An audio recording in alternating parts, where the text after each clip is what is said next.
Join us now on Flickr at flickr.com/groups/art-of-photography.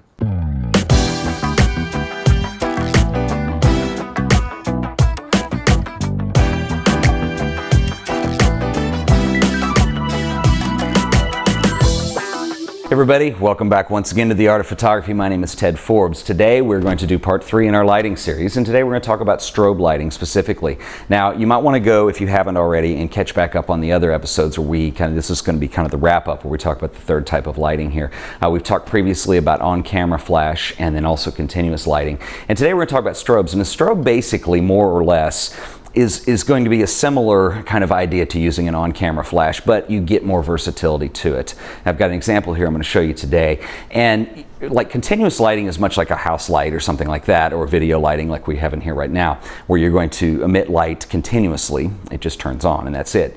There are times where you need more light or you need a brighter light, and the amount of intensity that a strobe emits is much like an on-camera flash. There are a couple of reasons why it wouldn't be continuous. One, it's very, very bright, and two, it requires a lot of power, and then thirdly, it heats up quite a bit too. So that's why being able to warm this light up and then give a short burst of light, much like an on-camera flash, is a really good way to go if you need a lot of lighting. Now this is not a very expensive light. This is a cheap one made by a company called JTL that are very affordable lights. This one just has a simple cable, and I know you can't see it, but it just plugs into the wall. Some of the more expensive models, when you get on up into the big money, have things like you'll have a dedicated power box and dedicated power cables that make sure that the voltage and the power is consistent to the lamp.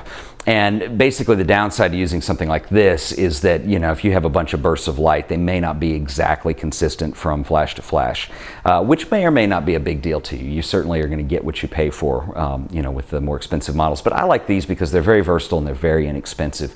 And you could rig up as many of these as you need to. And especially if you're just learning or you're just starting out, this is a really, really good option, a good way to go.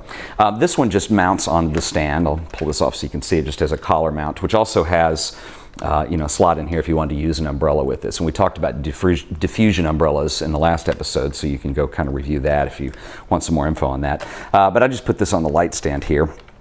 And basically what we're going to do here is I'm going to show you how this emits light. And let's go ahead and tighten that down.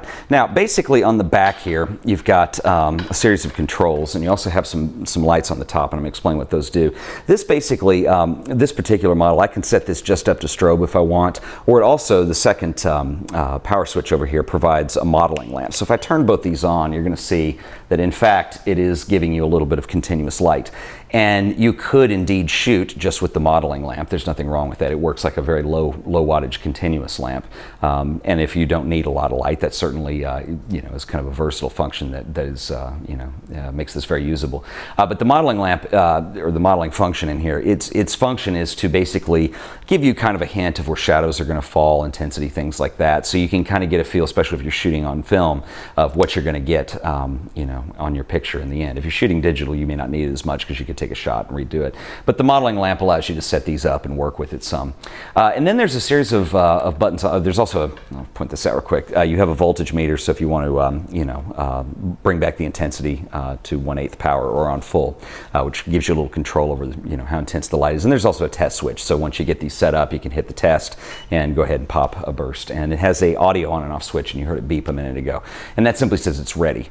Sometimes if you have an older bulb or something is wrong with the lamp, it may take a minute to warm back up. So you wouldn't want to shoot rapid succession with these. You want to make sure that it's ready for the next burst.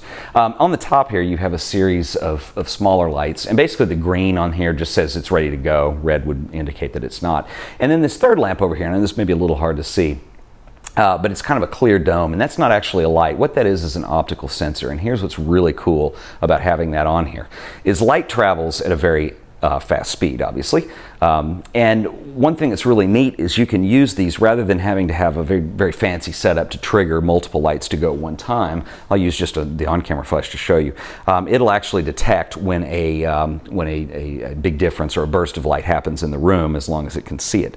So I'll go ahead and turn on this flash so you can run a test shot so that you can see it. But basically I'll just turn this on, and you'll see that when I hit the flash test on here, this light will fire also. And the reason is that because this little optical sensor is seeing that. If it's it's out of range or it doesn't detect a sharp increase in light, and operates obviously at a very fast speed, then it may not work. But it works really well for small setups, for basic setups, portrait, still life, things like that. And once again, like I said, it's got the little slot on here for an umbrella, so you can actually go diffuse this light, and it gives you a lot of versatility and kind of room to go on it.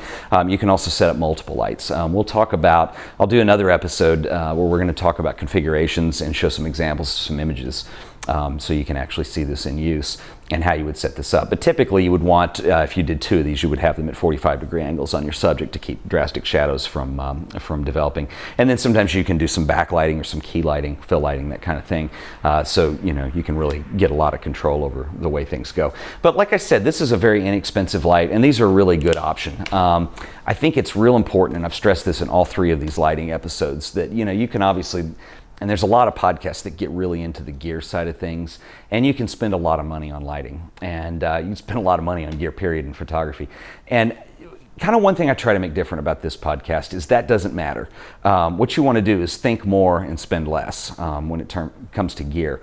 Obviously, we've done some episodes with things like a hole gun, things like that, where you can get really good results without spending a lot of money. And lighting certainly is no different than any of that. I think it's more important, especially if you're just starting out and just learning, to not spend so much money, to decide what you want, the kinds of effects you want to go for, that kind of thing.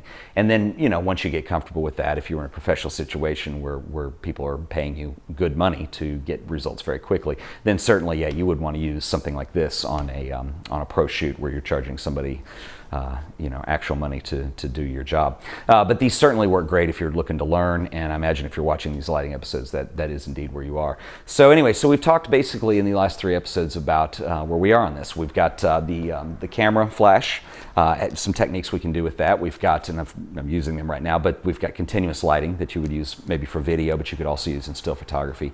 Continuous lights run a little bit hot, but they are continuous, meaning they don't flash, they just stay on. And then finally we talked about strobe lighting, which is much like the on-camera flash. The beauty of strobe lights, and we talked about this a little bit with the on-camera flash, is that by default these sit right over the lens, which is really not a good place to emit light. It's a very unnatural look, it's a very unnatural feel. And strobe lights, you can get these off camera and you can do the same things. Now some of the more expensive lighting systems from Nikon and Canon, some of these speed lights do kind of the similar things. They talk to each other, they'll work with the TTL on your camera. You don't have to meter as much, and I should mention that too.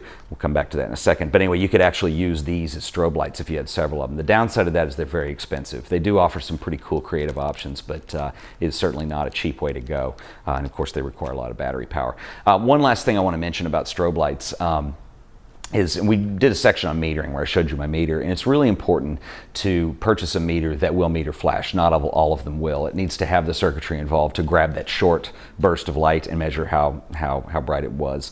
And that's going to help, especially if you're shooting film or if you have a setup like this that doesn't have TTL that is going to work well with your camera. Your camera probably will do fine if you have a modern, up-to-date camera, but sometimes those little things you're going to give up when you go off board with your lighting as opposed to using a system flash. So anyway, I hope that's helped a little bit. In the next episode, what we're going to do is actually break this down. We're going to look at some photos. I'm going to show you some diagrams, and we're going to show you how this actually works in real life. I think it's one thing to kind of do a show and tell of equipment on here, and it's another thing to see how it's actually used. And so we're going to do that next time. But anyway, that's all for today. Once again, this has been The Art of Photography, and thanks for watching.